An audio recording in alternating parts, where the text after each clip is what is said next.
Friend देखंतु ये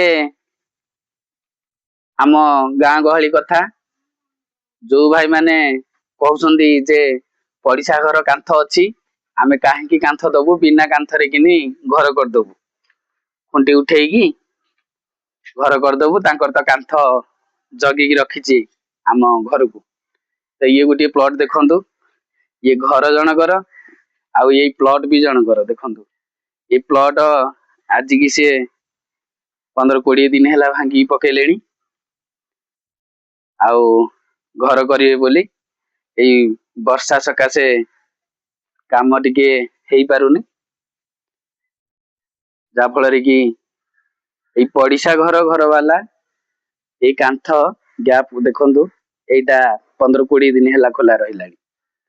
तो एमती जो माने गाँ गहली रे भाबुछंती जे तांकर अन्य लोकर कांथ अछि आमे काहेकि कांथ दबु तांको कांथरे किनी पिलर देकी घर कर दबु तो भाई पिलर देकी तो घर कर देबे किंतु सिचुएशन लास्ट को एमती हबो। देखंतु ए घर पूरा खोला ए कांथ जेते जाके न देई छंदी आकर एपड घर भी खोला देखंतु। तो एमिति केबे भी करिवेनी निश्चित निजे निजर कांथ दबा पई चेष्टा करिवे नचेत हैरान हेबे। जय जगन्नाथ।